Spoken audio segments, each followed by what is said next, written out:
हाथ जोड़कर रिक्वेस्ट करता हूं, ये वीडियो छोड़कर मत जाना। India's youth population is our biggest asset.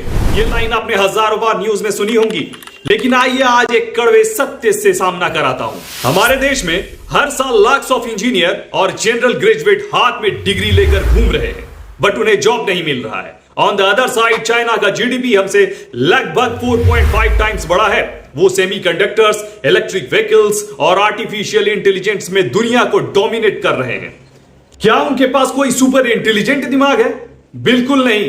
इस वीडियो में यही दिखाने और बताने आया हूं। भागिएगा मत, देश का सवाल है। मैंने तो ठान रखा है कि मुझे देश के लिए कुछ तो करना है। अब बस आप इसमें मेरा साथी बनिए। मुझे अपने देश को बताना है दिक्कत कहां आ रही है, क्यों पीछे हैं हम। आइए देखते हैं इस वीडियो में। नर्सरी से लेकर हायर स्टडीज तक चाइना ने एक ऐसा एजुकेशन इंफ्रास्ट्रक्चर खड़ा कर दिया है जो स्टूडेंट्स को डिग्री होल्डर्स नहीं बल्कि इकोनॉमिक वेपन्स बनाता है। और हमारा सिस्टम वो आज भी 19वीं सेंचुरी के रोट लर्निंग और रट्टा मार कल्चर पर चल रहा है। आज के इस वीडियो में हम बिना किसी फिल्टर्ड के पूरा डाटा और फैक्ट्स के साथ ब्रेक डाउन करेंगे कि आखिर चाइना का एजुकेशन सिस्टम इंडिया से दशकों आगे क्यों है। What exactly does China do what India completely misses? Video को बहुत ध्यान से देखना, क्योंकि यह आपके और हमारे देश के फ्यूचर की कहानी है। Let's dive in. कहानी शुरू होती है 6 साल की उम्र से। चाइना में प्राइमरी एजुकेशन का एक ही रूल है, एक्सट्रीम स्टैंडर्डाइजेशन। 1986 में चाइना ने कंपल्सरी एजुकेशन लॉ पास किया था। इसका मतलब है 9 साल की high quality absolute free education हर एक बच्चे के लिए मैंडेटरी है। शंघाई के किसी पॉश इलाके का बच्चा हो या तिब्बत का किसी छोटे से गांव का, दोनों को बिल्कुल सेम मॉडर्न करिकुलम पढ़ाया जाता है, सेम लेवल का ट्रेनिंग टीचर मिलता है और सेम इंफ्रास्ट्रक्चर मिलती है। अब आइए हमारे प्यारे देश में। हमारे यहां एजुकेशन सिस्टम पूरी तरह से खंडित, टूटा फूटा हुआ है। The board confusion. हमारे यहां सीबीएसई है, आईसीएसई है और हर स्टेट का अपना अलग अलग स्टेट बोर्ड है। बिहार बोर्ड का बच्चा अलग पढ़ रहा है, आईसीएसई का अलग पढ़ रहा है और केरला बोर्ड का बच्चा अलग पढ़ रहा है। द इंफ्रास्ट्रक्चर गैप, क्योंकि हमारे पब्लिक गवर्नमेंट स्कूल की हालत बिल्कुल खराब है। इंडिया में एक बहुत बड़ा प्रीडेटरी प्राइवेट स्कूल सिस्टम खड़ा हो गया है उसकी वजह से। मतलब अगर आपके पेरेंट के पास पैसा है तो आपको अच्छी बेसिक एजुकेशन मिल सकती है, लेकिन वो भी उस लेवल का नहीं है, उसकी भी कोई गारंटी नहीं है, जिससे आपका फ्यूचर प्राइमरी लेवल पर ही क्रैश हो जाता है। आइए दिखाता हूं पीआईएसए वर्सेस एएसईआर। चलिए स्टैटिस्टिकली प्रूफ देखते हैं। जब ग्लोबल लेवल पर 15 साल के बच्चे का पीआईएसए टेस्ट होता है, जो प्रैक्टिकल मैथ और साइंस स्किल्स चेक करती है, तो चाइनीज स्टूडेंट्स पूरे वर्ल्ड में रैंक नंबर 1 पर आती है। They beat America, UK, Japan. और इंडिया का डाटा, हमारा एनुअल एएसईआर रिपोर्ट बताती है कि रूरल इंडिया में ग्रेड 5 के लगभग 50% बच्चे ऐसे हैं जो ग्रेड 2 की सिंपल टेक्स्ट बुक तक सही से नहीं पढ़ पाते हैं और बेसिक सब्सट्रैक्शन तक नहीं कर पाते हैं सही तरीके से। द डिफरेंस, चाइना ने अपने हर एक सिटीजन के लिए एक बेसलाइन स्टैंडर्ड को ऊपर उठाया, जिससे उन्हें एक हाइपर लिटरेट और डिसिप्लिन्ड वर्कफ्लो मिला।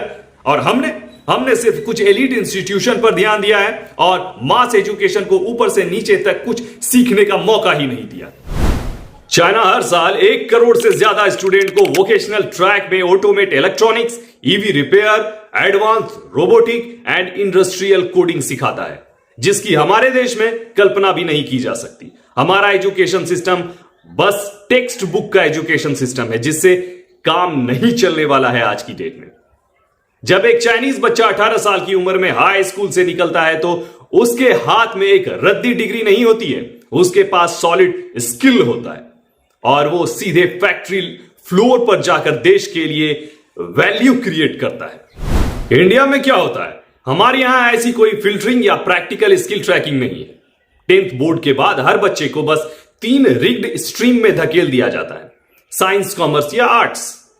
हमारा हाई स्कूलर 3 साल तक सिर्फ एक ही काम करता है, रट्टा मारना, टेक्स्ट बुक की एक एक लाइन को दिमाग में क्रैम करना, एग्जाम शीट पर वोमिटिंग करके आ जाना और 95% लाकर खुश हो जाना। देश में क्रेडेंशियल इन्फ्लेशन हो चुका है। लोगों के पास बीए, बीकॉम और बीटेक की डिग्री तो है, पर उन्हें बेसिक एक्सेल शीट चलाना या मॉडर्न मशीनरी ऑपरेट करना नहीं आता है। We are producing graduates who are highly qualified on paper but completely useless on the job market. अब आते हैं उस मोड़ पर जहां बच्चों की जान पर बात बनाती है, द कॉम्पिटिटिव एग्जाम। इंडिया के पास जेई और नीट है, चाइना के पास है द गाव काव। दोनों एग्जाम नर्क जैसा मुश्किल है, बट इनका स्ट्रक्चरल डिफरेंस देखिए। इंडिया में अगर आपको देश के अच्छे कॉलेज में जाना है तो आपको स्कूल की पढ़ाई छोड़कर एक पैरेलल शैडो इकोनॉमी का हिस्सा बनना पड़ता है, जिसे हम कोचिंग इंस्टीट्यूट कहते हैं। The Kota trap.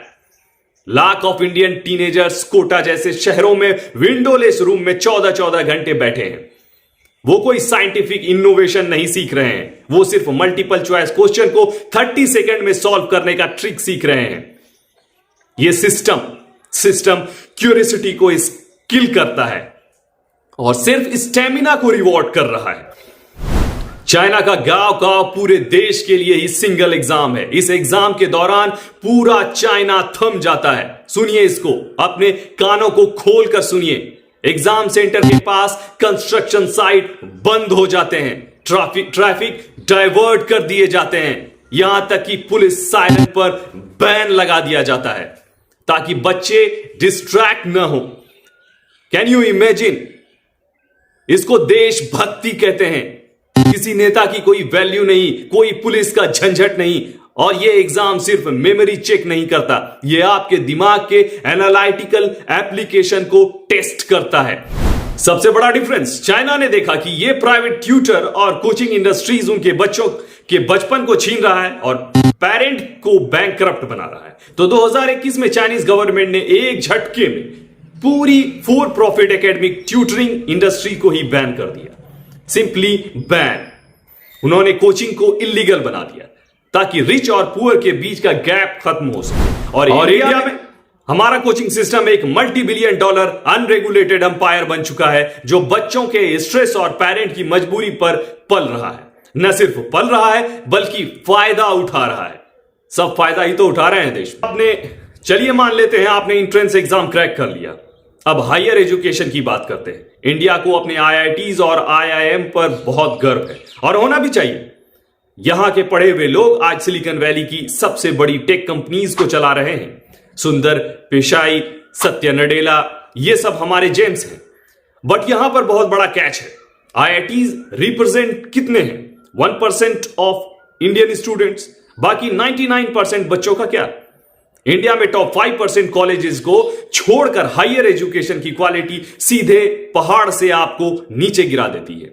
अलग अलग कॉर्पोरेट सर्वेज के मुताबिक इंडिया के लगभग 80% इंजीनियर्स ग्रेजुएट सॉफ्टवेयर कंपनीज के लिए अनएम्प्लॉयबल हैं।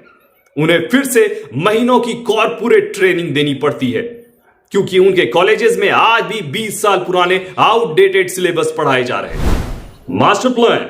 चाइना ने सिर्फ 2 या 3 बड़े कॉलेजेस नहीं बनाए हैं, उन्होंने लॉन्च किया है इनिशिएटिव जैसे प्रोजेक्ट 211 और प्रोजेक्ट 985।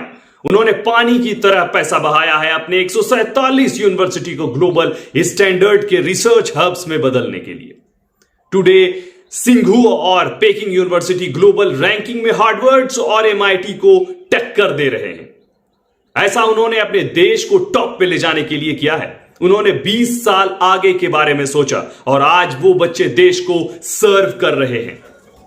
चाइना की यूनिवर्सिटीज डायरेक्ट कनेक्टेड होती हैं उनके टेक जाइंट्स जैसे हुआई, बीवाईडे और टेंसेंट के साथ। एक चाइनीज स्टूडेंट का फाइनल ईयर का प्रोजेक्ट जो होता है ना, वो एक्चुअल मार्केट में बिकने वाला प्रोडक्ट होता है।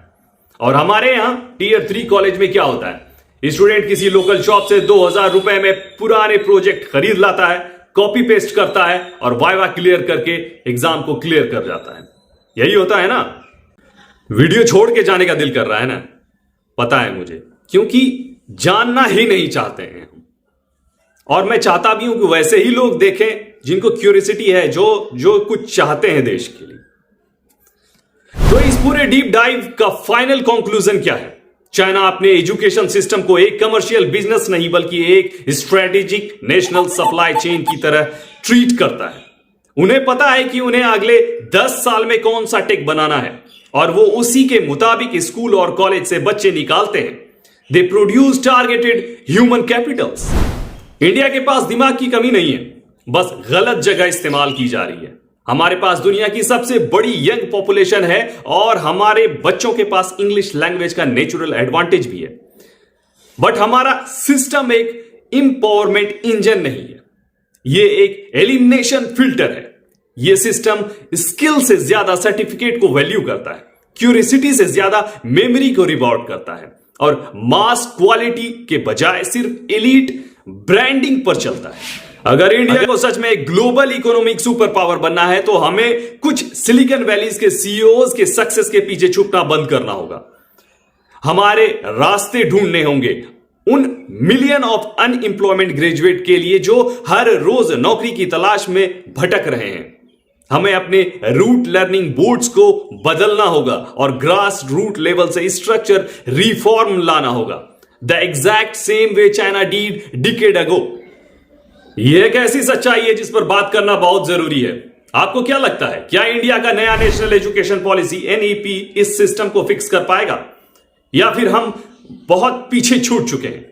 अपने थॉट्स नीचे कमेंट में जरूर बताइए। अगर वीडियो इंफॉर्मेटिव लगा हो तो चैनल को सब्सक्राइब करें, लाइक बटन दबाएं और अपने दोस्तों के साथ शेयर कर दें। मिलते हैं अगले डीप डाइव वीडियो में। जय हिंद, जय भारत।